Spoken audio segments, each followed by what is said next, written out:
Hello everyone, this is Johannes. And this is Cinema. And you are watching Board Gaming Ramblings. And welcome to the first Ramblings of the month 2021. Oh, we made it through the first month. That was just like 2020. Nothing has changed. Awesome. Woohoo! I feel like this month has gone so fast. Because there's just like the days are just flowing in each other because all the days are the same. Yeah, we haven't gotten that much gaming in this month either. No, because we haven't gotten a lot of gaming in, but video games. Wrong kind of gaming. Because what game are you playing right now? I'm playing a lot of Valhalla.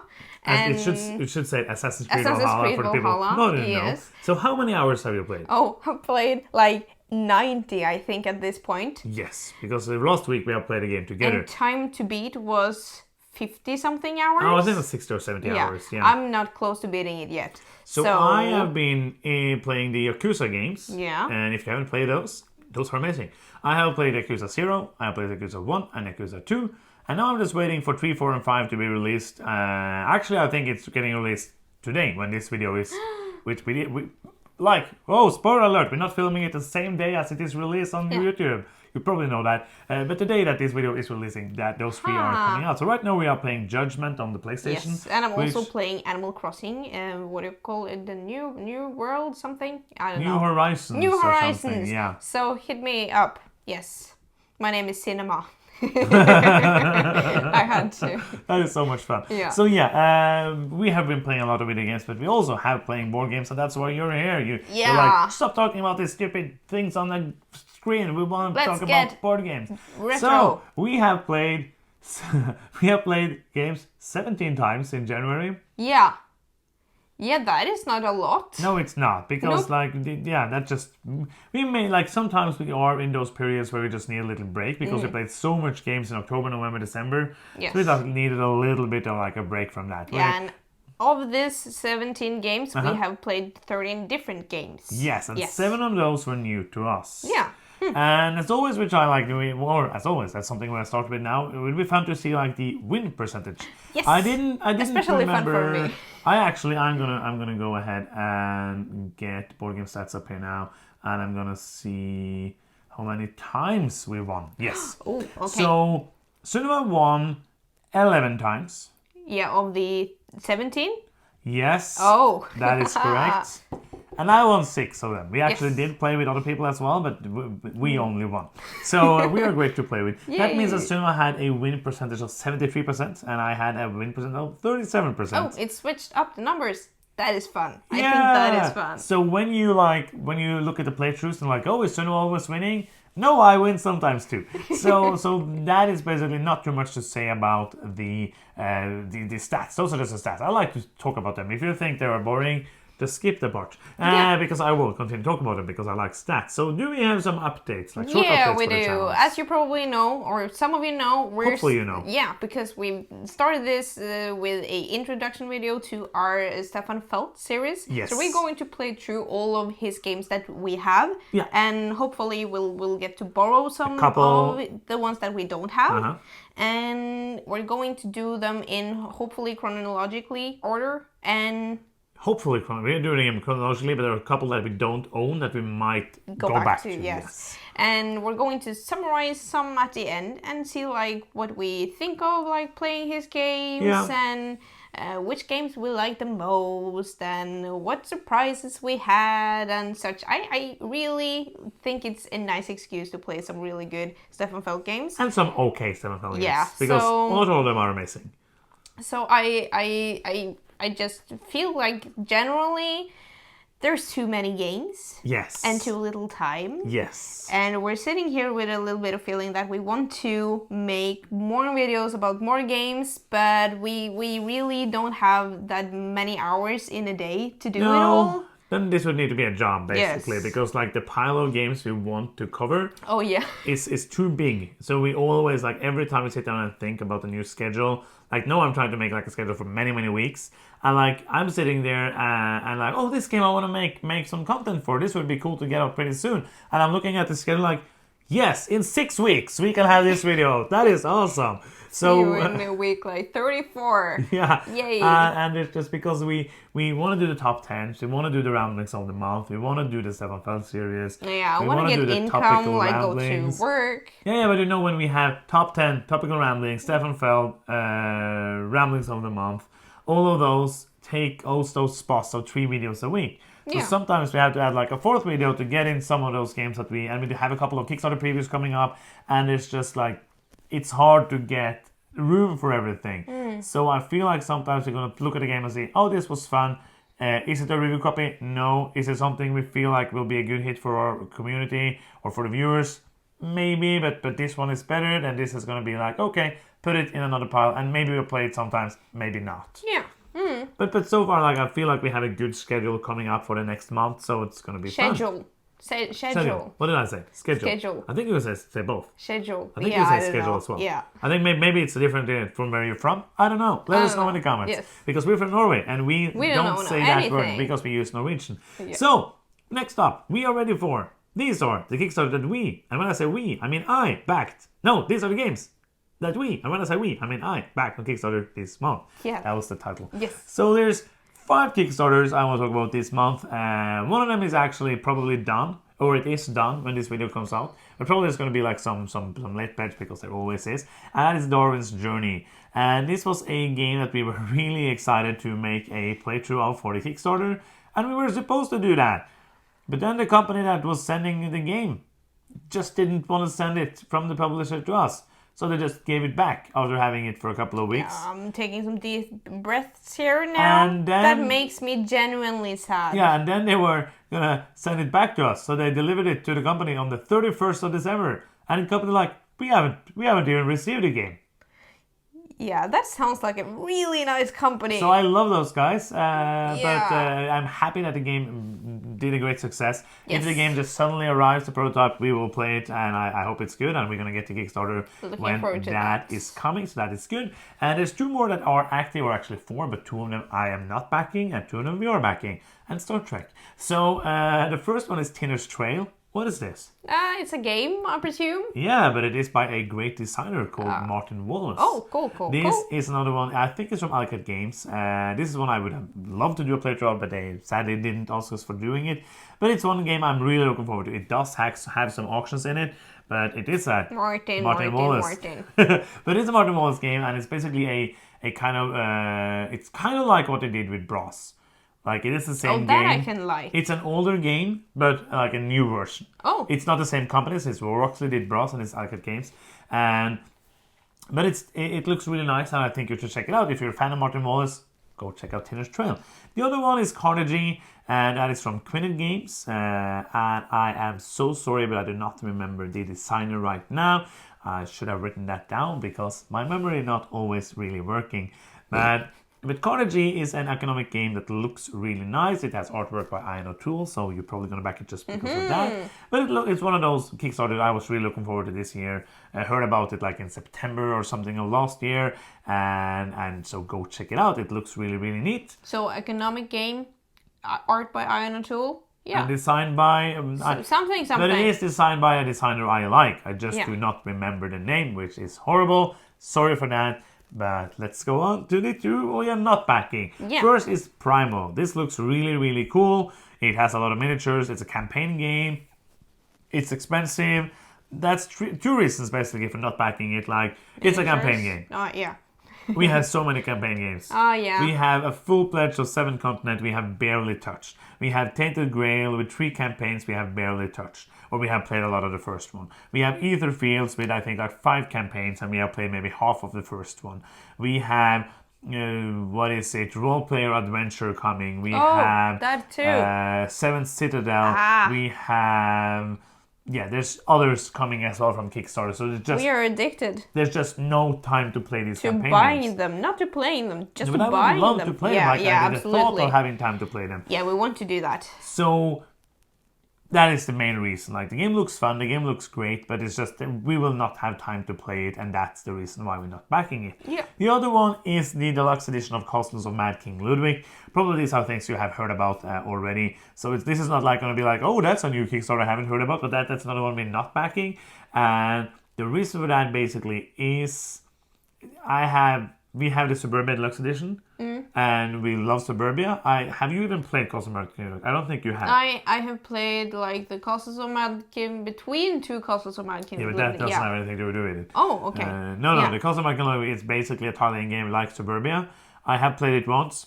I was just like, why? It's like different shapes. It looks kind of neat. It does. It has some nice element, and it has that cool mechanism where every round one is the master builder. Oh yeah. And you get to choose the price for the tiles. Yes. And that is good, but it does drag out the game a bit if you haven't played it many times, or it's just going to be random if you don't do that.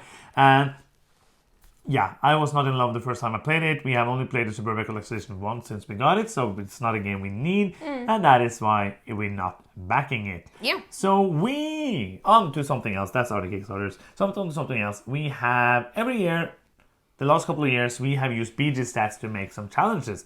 Most of the time, that has been me and only me, and you haven't really cared for those challenges. But this year, you actually said yes to all of them. So what are the challenges we are doing? What choice do I have? No. I can say no, but you will still make them.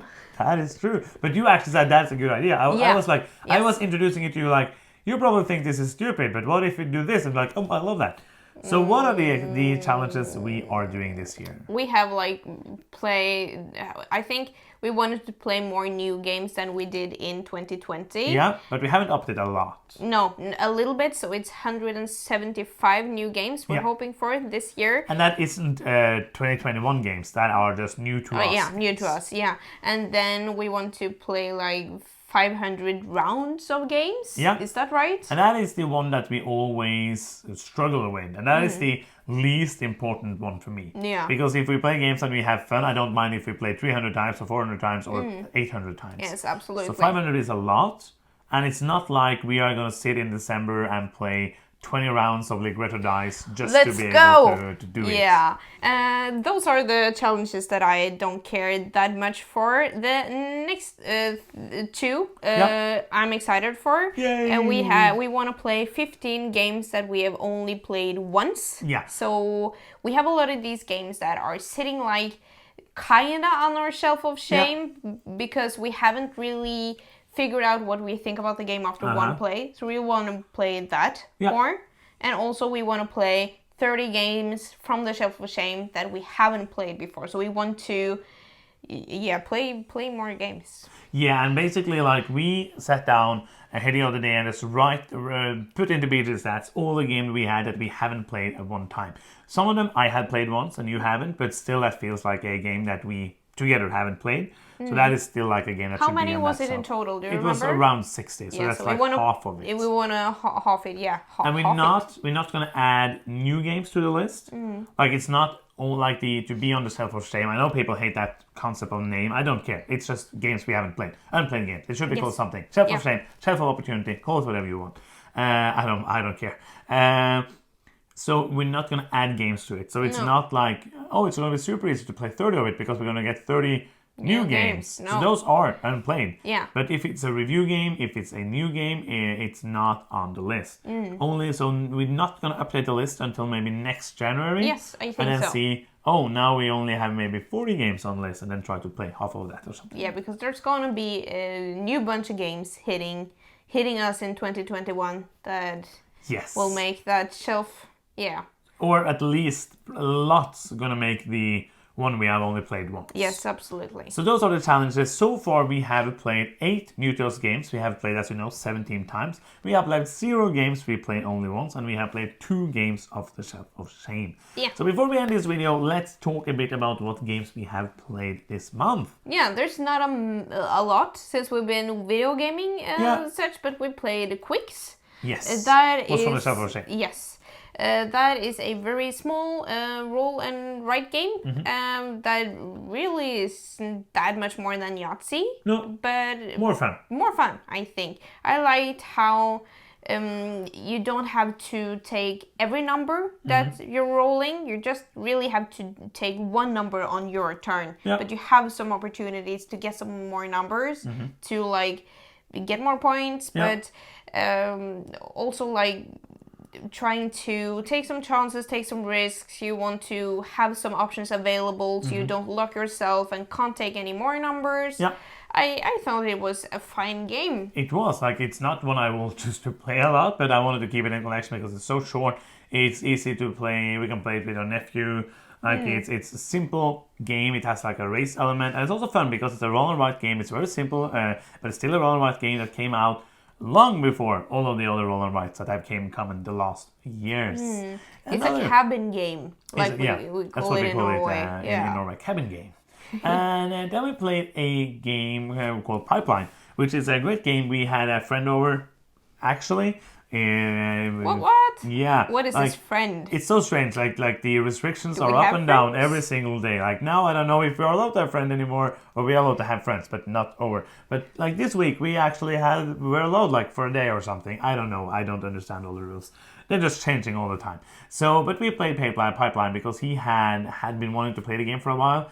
And it's still a fantastic game. Oh, it was so hard on my brain. You're sitting there like the first two halves. Yeah. No, that is not that is the whole. Yes, the first two halves. Two-thirds. Yeah.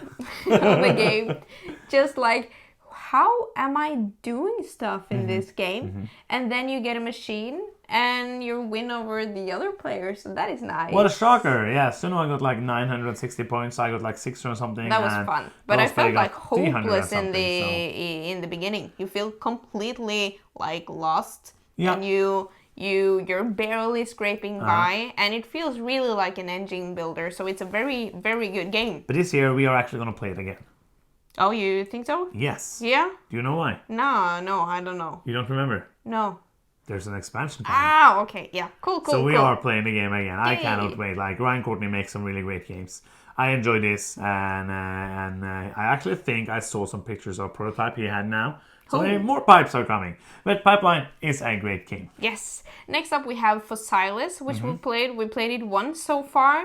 I thought it was okay. I think you liked it a little better than me, but like because I won. The production and It's through the roof. And the components are just gorgeous. I like the tactile element of moving like these not tiles, cardboard tiles, but like It's tiles. Yeah, plastic tiles. So they're kind of big. And then seeing what's underneath, that is kind of horrible because it's a long trench. In a long well, yeah. No, it's not. But yeah, it's a you well. have to like bend over and kind of remember what's inside. And then you have this little Twister. Yeah, and you pick up the fossil tiles that you need. I thought that was really neat. It's a fun family weight, a set collection game, but I actually found it pretty fun. Like this is one of those lighter games that I loved or I really enjoyed, and more so than just for the tactile and just for the components. The components are amazing. The game trays are like really, really good. But it was a fun game. I want to play it again. There's like many mini expansions coming with it. Cool. It's one game that I think would be great to play with some of our friends that haven't played too many games. Yes. And it's also very good because it is a game that also we can play with our nephew, because the game is also made so that you can easily take out parts of the game to make it easier to play with kids. I like that. So that is great. That's a neat thing. The last game we played really was a game we have already made a video for, Pingyao. The first Chinese banks, we did a playthrough of the expansion of that. That game is also still on Kickstarter. I'm pretty sure it's going to be on Kickstarter when this video releases as well, so you can go and check that out if you're interested. So we play that. You want to talk a bit about it? Yeah, that is basically why I want to talk about it, because if you haven't backed the Kickstarter and you think you will like the kind of same games that we do, I think you should check it out. I had a lot of fun playing that game. Yeah, the game, like if you are like me and you do not like luck at all, it has a bit too much luck. Like, you're just saying that because you win. But like you can get around it somehow. But it kind of has that same feeling for me as Terraforming Mars, where some games you feel like you get screwed by the luck and sometimes you don't. The expansion makes it a lot better, so I think if you want to back it, you should get the expansion as well. Absolutely. And not saying that because we're sponsored for you to try to get it. Go and check and see if it is for you. You can see the playthrough and see how you feel about that kind of the luck element in the game. No, I genuinely like the game. I enjoyed so many aspects of it. I think like the thematics of the game are really clever. I really felt like I was loaning something out of my bank and I couldn't have it for some rounds, and I was really like, can I afford this? Will this come back and bite me later? And also like doing these deposits and withdrawals, and and on the components as well is really beautiful. Yeah. I really like playing with the expansion more. Yes. And I also see the made luck. it like a much better Yeah, game. I think so. And I also see what you're meaning with the luck, but I don't think it's like less lucky than Castle Burgundy, for example. There's some things that you can't mitigate. Yeah. But that, I don't know. It's you have to see for yourself. Yeah, really, go and check the you have to playthrough, do basically. that. I enjoyed the Yes. game, but I didn't like it as much as you. Yeah, I like But it it more. was a fun game, especially with the expansion. Yes. So those are the games. Next year, probably, hopefully, maybe there will be more games to talk about. And I don't think there's so much more to say. If you're No. still here and you haven't subscribed to our channel, Yes. please do it now. It's free. If you want to do something that's not free, you can go and check out our Patreon. It's patreon.com/boardgamingramblings, and you can help us out there. Helps us a lot. It helps us get new cameras, helps us get new equipment, and just makes the videos better and makes us have more available time and makes it easier to do things. Yes. So that is the end of this video. Thank you so much for watching. I'm Johannes. I'm Sunniva. And you've been watching Board Gaming Ramblings, and bye bye.